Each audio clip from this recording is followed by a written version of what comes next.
Doesn't sound like a fly-safe air flight pulling up to parking bay.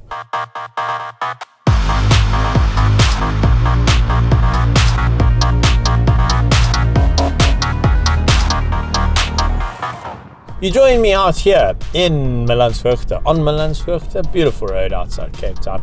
One of our favorite roads to film on because there's no traffic. This is the H6 GT PHEV plug-in hybrid electric vehicle. Now, please forgive me, the glare is really terrible, so I'm just going to wear these because I really battle with sunlight in my face. It's a bit safer for me to drive, but I will take them off every now and then to make eye contact with you, to keep it intimate. Cars.co.za.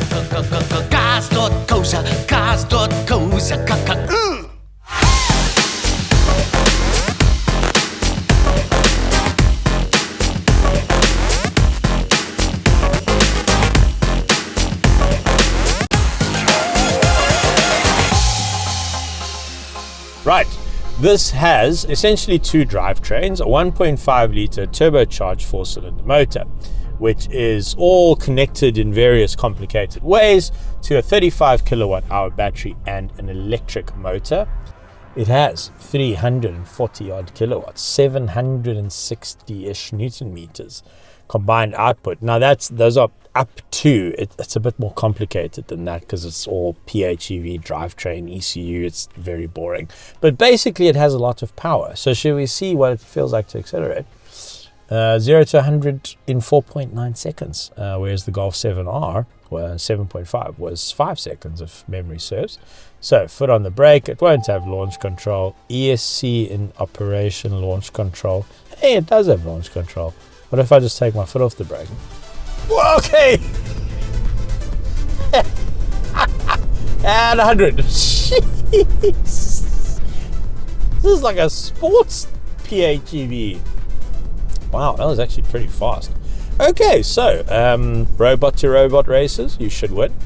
Overtaking on the highway, definitely not going to be a problem. All right, let's get on to some of the more interesting aspects of PHEV. Well, not interesting, because that was very interesting, but what's it going to do for you? How is it going to change your life? And let's start by understanding exactly what a PHEV is. So, in the world of new energy vehicles, new energy mobility, sometimes referred to as NEV, you get a couple of acronyms. Let me quickly take you through them. BEV means battery electric vehicle, fully electric. HEV means hybrid electric vehicle. Now that is a self-charging or closed-loop hybrid, which charges itself. That was basically invented by Toyota with the Prius 30 years ago. Can you believe it? Been on the roads for 30 years. So your Lexuses, that sort of thing. A lot of HEVs out there. The Haval H6 HEV is a good case. Toyota Corolla Cross, RAV4, that sort of thing. Those are all self-charging. Then you get PHEV, plug-in hybrid electric vehicle. Now, essentially, an HEV, the electric motor, battery, the petrol motor, they all work together. You do get a little bit of electric-only drive, but usually only up into about 40 k's an hour, and with a certain amount of throttle input. You put your foot flat, you get the electric motor automatically. You have no control over the system, does its own thing, charges its own batteries. A PHEV, in my opinion, is the best solution to mobility in South Africa right now. And here's why. A PHEV essentially has two drivetrains. So, I'm in the shade now, so I'll take my sunglasses off. So, what that means is it can run as a full EV or as a petrol with electric assist. That means that's why you get so much power and torque, because you essentially have two motors, an ICE and an EV. So, all of this means that, in my opinion, this is a great solution for South Africa. We like to do road trips here. There's long distances between towns. Yes, companies like Good Cars have made an enormous effort into making sure we can road trip on highways in EVs, and I have done it. Knysna to Cape Town was quite a cool experience. It is quite challenging still to road trip in an EV. EVs are good for commuting. Now, the beauty of a PHEV is if you run out of battery power completely, you then can charge the battery using the petrol motor. And if you run out of petrol, well, then you can just put into a petrol station. And there's many more of those than there are electric vehicle charging stations. And so if you're going on a long road trip, you fill the tank. If you are running out of battery, you fill the tank. There's no range anxiety in a PHEV. They'll never have range anxiety. Now, typically a PHEV will be able to do about 100 Ks, 120 maybe, on a full charge in fully electric mode.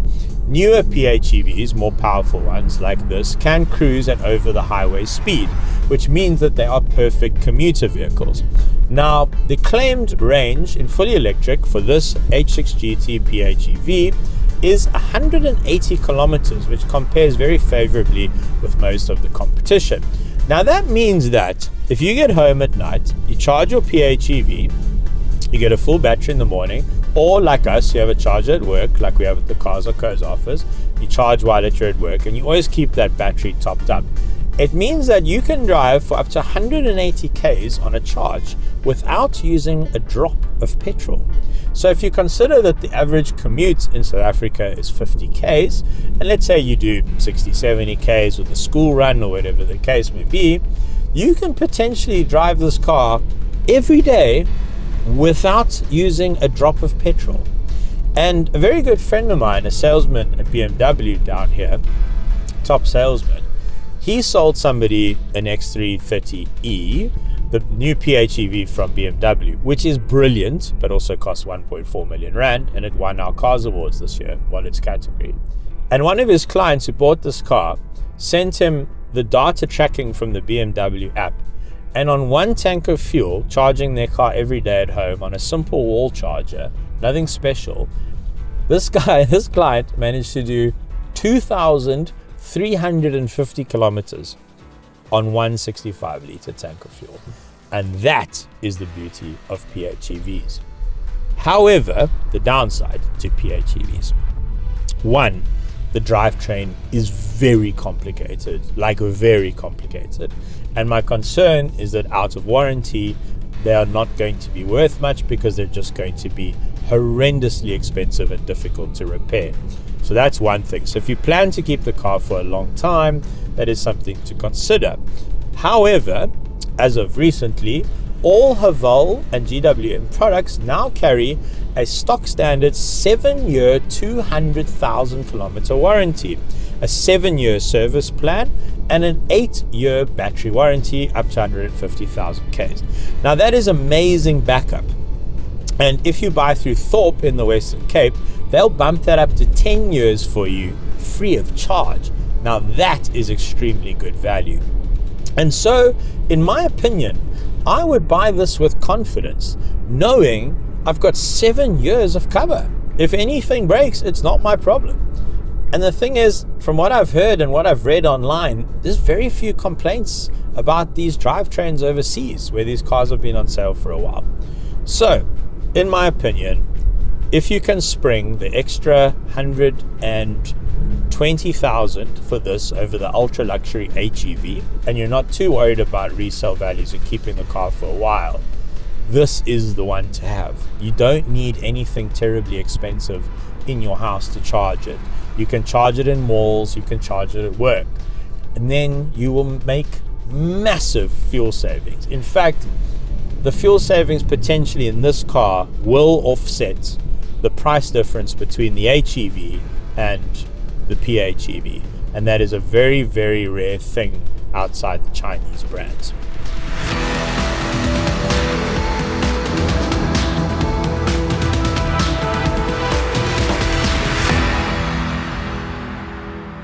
So what I've done using the amazing Cars.co.za app compare tool, where you can compare up to 9 new or used vehicles, is compare this new H6 GT PHEV to the upcoming Chery Tiggo 8 Pro, which I actually had to go research online, PHEV, to the JQ J7 PHEV, which we had an exclusive on before it launched as well, to the new BMW X3 xDrive 30e, which is the Cars Awards winner.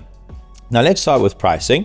Now, Chery Pro and JQ are estimated. The JQ will probably come in at 650, the Chery Tiggo 8 PHEV probably 750 to 800. This is 799, we know the price on this. And the X3 you can get for 1260 for the lowest spec, or 1310 for the higher spec, 1.3 million. But of course, because it's German, you still need to pay for the seats in the car and the air so that you don't suffocate to death. Right, now let's look at power outputs. 342 kilowatts in this, 240 in the Cherry, 255 in the J Coupe, 220 in the Beamer. Torque, 762 in this, 510 in the Cherry, 525 in the J Coupe, 450 in the Beamer. Now this is a lot of numbers, but this is faster 0 to 100. This has almost double the battery size of the others, 35 kilowatt hours versus 19 versus 18 versus 19 in the Beamer. Now here's the big one. Claimed range here on electric alone is 180 Ks. Now that's on NEDC, which is a slightly different testing method to WLTP. However, the others are all on WLTP 80, 90, 80, which means that even if there's a margin of error here of say 25%, it still smashes the others on electric range. It's faster to charge. It's 4-wheel drive where the others are 2-wheel drive, except the X3 of course as well. It's got the biggest boot except for the Cherry, which is a 7-seater, and it's got the longest warranty, 7-year 200,000. The others have 5 and up to 150,000. In the case of the Beamer, it's only 5, 100,000. So in almost every possible metric, the H6 GT smashes every other PHEV in its segment, and it's 500,000 Rand cheaper than the equivalent X3, and it absolutely wipes the floor with it. Sheesh. Haval, what do the youth say, Sean? Haval cooked with this one, or did they eat, or did they riz? Did they riz? Did they sigma? They skibbidied. Anyway, whatever they did, this is a seriously good offering. Anyway, let me show you inside the car.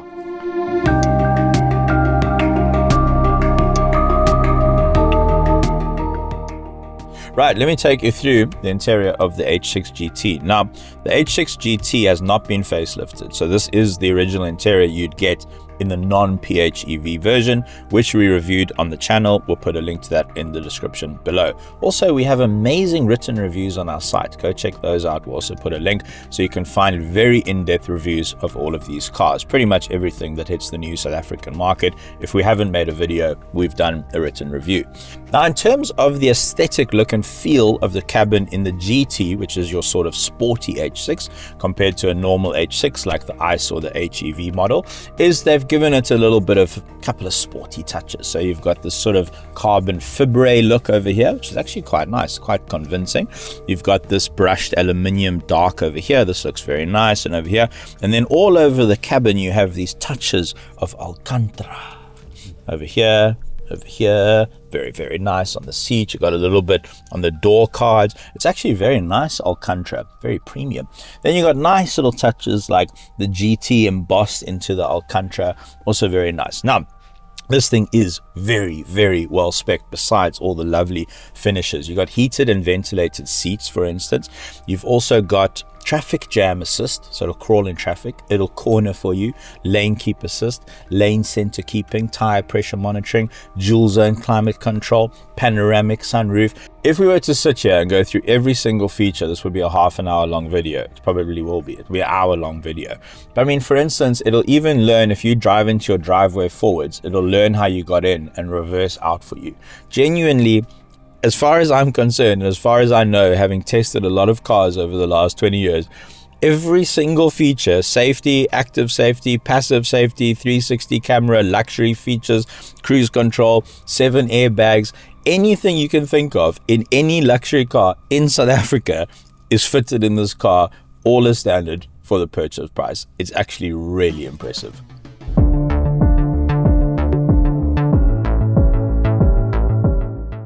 Into the backseats of the H6 GT PHEV, and the H6 really impresses. It doesn't look like it's much bigger than everything else in the segment, but somehow it's packaged really well. So you get amazing knee room in the back here. I mean, really tall adults will be comfortable. Headroom is a bit compromised because this is more of a coupe SUV than the normal H6, so you do lose a bit of headroom, but I'm fine. Now, top tip for safety, you must always have the headrests up so that in a rear collision that your neck doesn't sort of snap back, you know. So if you've got people in the back, you must always tell them to raise the headrest. You get a center armrest with 2 drinks holders, proper third safety belt. These aren't heated or ventilated like the front, unfortunately. Some cars in this segment, you do get heated seats at the back, which is quite nice. But it is pretty well appointed back here. You do have 2 USB ports, which is good, so your kids don't argue with each other. Now, the thing with the panoramic roof in the normal H6 is it comes all the way back here, but because of the structure of the car and you need the C-pillar beam to go through here, they have to stop the roof here. But it's still a pretty big roof, it really is. But I'm just blown away by the legroom in the H6. It's just so spacious in the back. Right, into the boot. Get ready for the budget cooler box test.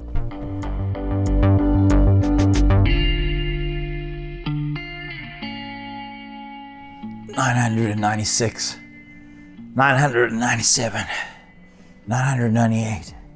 Just working on my guns. You guys seen Anchorman? It's one of my favorite movies. Anyway, welcome to the budget cooler box scene test. Now, what we have organized with budget for you is a 10% discount from Cars.co.za and budget to you, our lovely audience.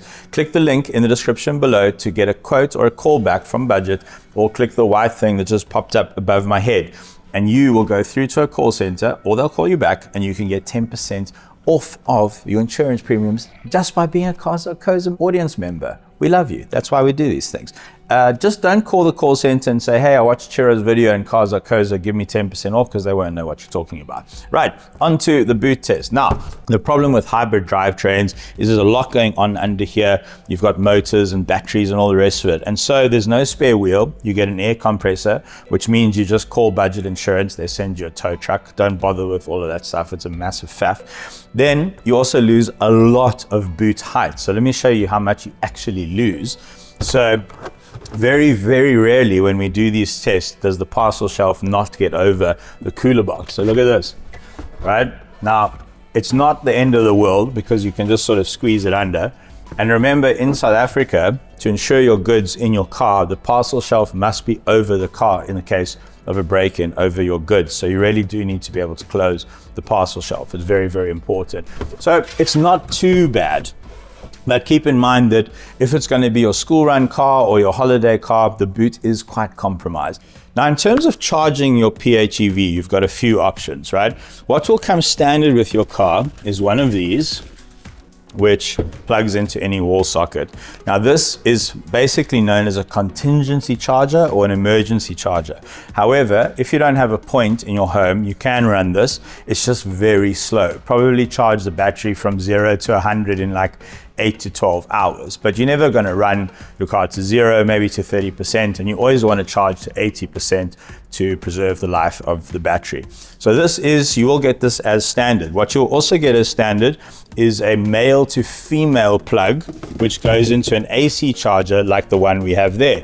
Now, AC chargers are not that expensive, and you should definitely put one in your house. Certain electric cars in South Africa, when you buy them, you get it for free. It's often called a wall box. Now, that will charge the battery in, say, 2.5 to 3.5 hours, depending on its state of charge, obviously. If you want to go on a road trip, you top it up to 100%, but for commuting, you run it to 80. And then DC charging, which are those big ones you see in shopping malls and that sort of thing, and in petrol stations around the country, those will charge us at 46 kilowatt hours, which means a 0 to 100 of about 30 minutes.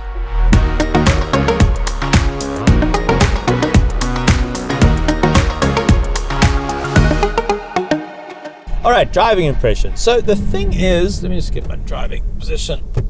Oh, it doesn't come out as far as I'd like. Electric seats. There we go. Let's get nice and low, like a Golf driver. Now, the H6 GT, I don't think is actually the best car to bring in as the first PHEV. I would have just brought the normal car because you want PHEVs are for commuting. You want for families, for saving money on your day-to-day transport needs. However, the PHEV system is very powerful. So when you got a full battery and when you got some petrol in the tank, you do get a lot of power. But is it fun in the corners? My word, this thing is fast. Seriously? This just feels unnecessary. Does it have to be this quick? All right, no, power's good. Look, there's not much of an exhaust note, so it's not really a sort of a sports SUV in that sense. I don't know, maybe you can put a pop on this, go to Haval and ask for an Akrapovic. I think this could be the first Chinese sports car I've driven. Okay, obviously the MG Cybers this year, but at least the first Chinese sports SUV that I've driven in this country. This is pretty epic. I'm having a lot of fun.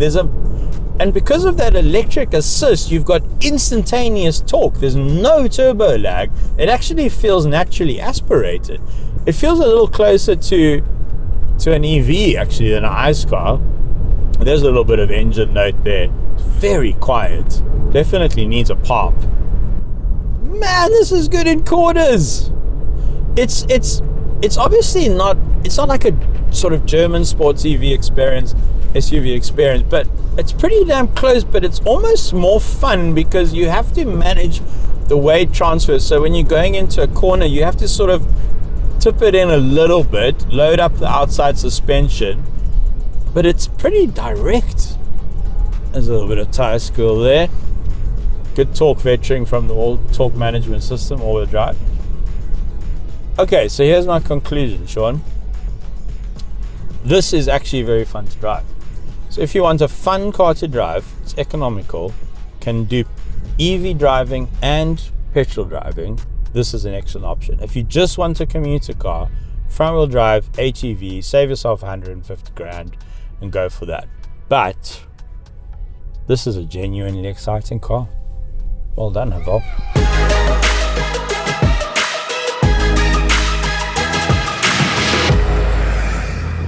Hello, I have been asked by head office to introduce you to Cars.co.za Login, your personalized car buying companion. That's what it says here on my cheat sheet. Now, there are actually so many benefits to using the login feature on our app and on our website, mobile and desktop, that there's a long list here which I can't remember. So I'm going to tell you all about it. The thing is, the system is quite smart. So the more you use it, the more we learn what sort of cars you're looking for, and we can make better, more tailored suggestions for you. There's also very important save and sync across devices. So if you've got some cars on your wish list, or if you've searched, or if you've put through a lead to a dealer, then you will be able to see all of those, won't get lost or refreshed, whether you're on mobile, desktop, or our app. So it's a cross-device seamless experience. That's what it says here. We can also make tailored recommendations to you over time as well. We're also going to expand the offering all the time. We're working hard on it to integrate things like cars alerts and that sort of thing. So that's all coming as well. And then because we've integrated WhatsApp into the whole process, by using the login, it verifies you on WhatsApp, and that makes that whole experience better for you as well. So for instance, if you put an inquiry through on a car, we'll send you a WhatsApp, and that will help you deal with that a little bit easier and contact the dealer a little bit easier as well. So go and check it out. Cars.co.za's new user login, your personalized car buying companion. Now you can stop messaging me on social media. Let's find what moves you. Cars.co.za.